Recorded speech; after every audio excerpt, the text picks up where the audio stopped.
با نام و یاد خدا، بزرگترین نقاش هستی، داستان امروزمون رو شروع میکنیم. امروز میخوایم نقاشی یه گربه رو با هم بکشیم و یه زمینه آبرنگی برش ایجاد کنیم و البته زمینه آبرنگیمون رو اصلاح کنیم و گربه‌مون رو تو آب یه پنجره قرارش بدیم. ممنونم از اینکه تا انتها همراه من هستید. سلام، روزگارتون به نیکی. زهرا هستم، به کانال من خوش اومدید.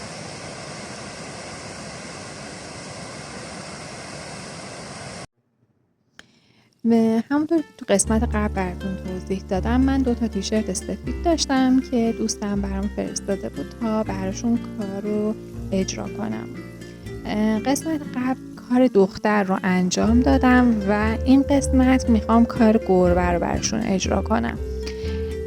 با مشورت با خودشون قرار شد که زمینه کار گربه آبرنگی اجرا بشه. حالا من یه توضیحاتی در مورد زمینه آبرنگی براتون میدم. ببینید کلا وقتی ما میخوایم آبرنگی کار کنیم 2 حالت میتونیم کار کنیم. زمینمون میتونه خیس باشه و میتونه خشک باشه.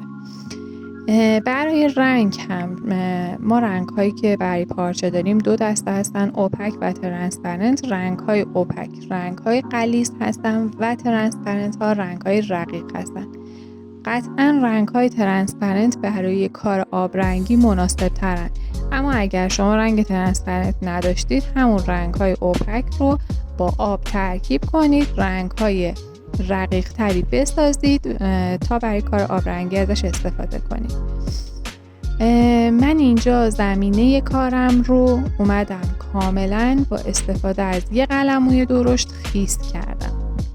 رنگ هامم ساختم، داخل پالت با آب ترکیب کردم رنگامو، به اون غلظتی که میخواستم رسوندم رنگامو تا کارم رو اجرا کنم. جنس پارچه‌ام توی کار آبرنگی خیلی مهمه. شما باید حتما اول یه تست از پخش رنگ پارچه بگیرید. بعضی از پارچه ها پخش رنگ خیلی زیادی دارن. این پارچه ها قاعدتاً برای کار آبرنگی خیلی مناسب نیستن. من الان این کار رو وقتی که اومدم زمینمو کار کردم، اگر پخش رنگ پارچه‌ام خیلی زیاد بود، رنگ ها داخل گربه وارد قسمت نقاشی گربه می شدن. اما پارچه هایی که پنبه‌ای تر هستن، مثلا پارچه های الیاف طبیعی، برای کار آبرنگی خیلی مناسب هستن. یه قلموی خشکم کنار دستتون داشته باشید. اگر جای انباشت رنگ داشتید روی کارتون، سریع با استفاده از اون قلموی خشکتون پخش کنید. رنگ هاتون رو توی هم فید کنید و فقط حواستون باشه که جلوی رنگ ها خیس باشه تا رنگ ها هر چقدر خواستن حرکت کنن و لک برای شما ایجاد نکنن. من بعد از اینکه کار زمینم به پایان رسید، اومدم و موگذاری رو برای گربم اجرا کردم. توی یکی از قسمت ها من موگذاری رو کامل براتون توضیح دادم به چه صورت هست. میتونید مراجعه کنید و موگذاری رو از اون قسمت ببینید.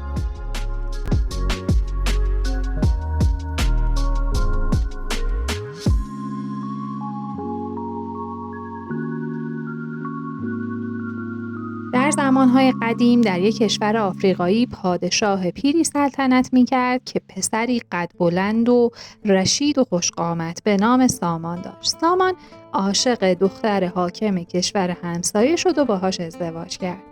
اونا مدتی رو در خوشی و آرامش سپری کردن تا اینکه خبر آوردن دشمن اطراف مرزهای اونها اردو زده و قصد حمله به اونها رو داره.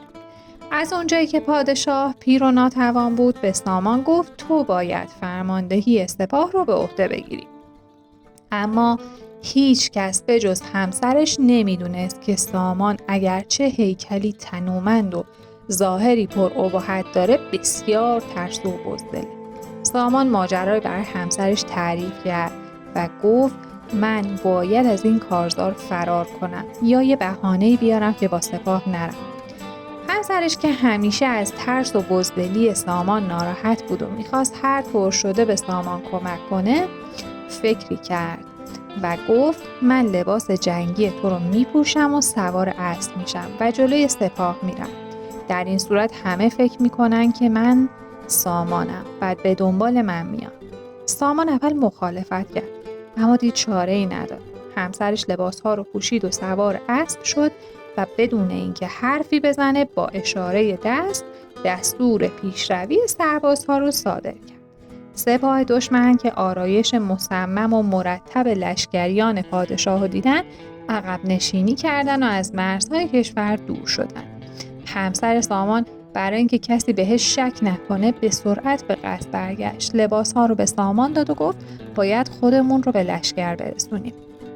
اونها سوار اسب خودشون رو به سپاه رسوندن. همین موقع همسر سامان شلاق محکمی از پشت به اسب سامان زد. اسب سامان با سرعت از همون مسیری که دشمن فرار کرده بود رفت. لشکریان هم به دنبال سامان به تاخت رفتن. از اون طرف دشمن هم با دیدن سپاه پادشاه با سرعت بالاتری پا به فرار گذاشت. سربازها از شجاعت سامان سر ذوق اومده بودن. بعد سامان دستور برگشت داد. همون شب جشنی برگزار شد و پادشاه سامان رو به خاطر شجاعتش تحسین کرد. اما سامان گفت پدرم، همسرم شایسته این تحسینه. اون به من یاد داد چطور به ترسم غلبه.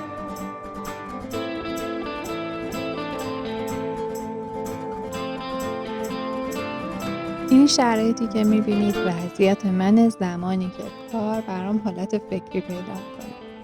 این کار هم بعد از اینکه به پایان رسید دوستم ازم خواست یک تغییراتی توی زمینه کار براش ایجاد کنم.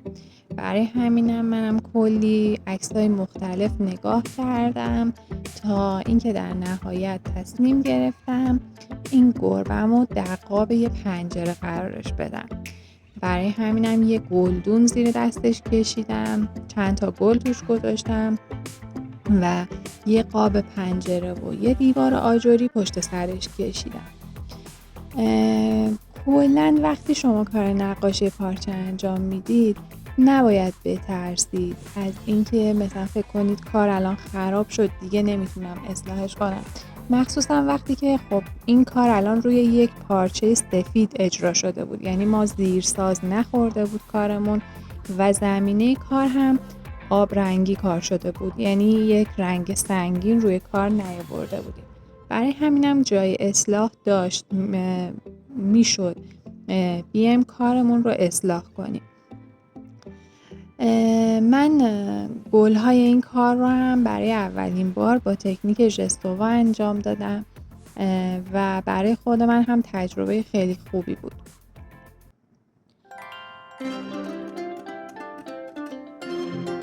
بعد از اینکه کار به پایان رسید با مشورت خود دوستم من اومدم و توی زمینه کار یه مقدار لکه گذاری کردم. این کار رو هم اگه خواستید انجام بدید یه قلمو رو آغشته کنید به رنگ کاملا رقیق و ضربه بزنید روی قلمتون، رنگ‌ها میپاشه روی کار و حالا من بعضی جاها رنگ‌ها رو کشیدم و یه حالت خطوط ایجاد شد. چند وقت پیش شرکت محترم ماری ورک این مدیوم گلیتر رو برای من هدیه فرستادن. همین باعث شد که تصمیم بگیرم یک سری از رنگ‌های مربوط به نقاشی جواهرات رو بهشون سفارش بدم تا انشاءالله در یکی از قسمت‌ها با همدیگه یک کار جواهرات رو اجرا کنیم. کار این دوتا لباس به پایان رسید. من بسته بندی کردم و برای دوستم ارسال کردم. سپاس از اینکه تا انتها همراه من بودید. روزگارتون به نیکی. خدا نگهدار.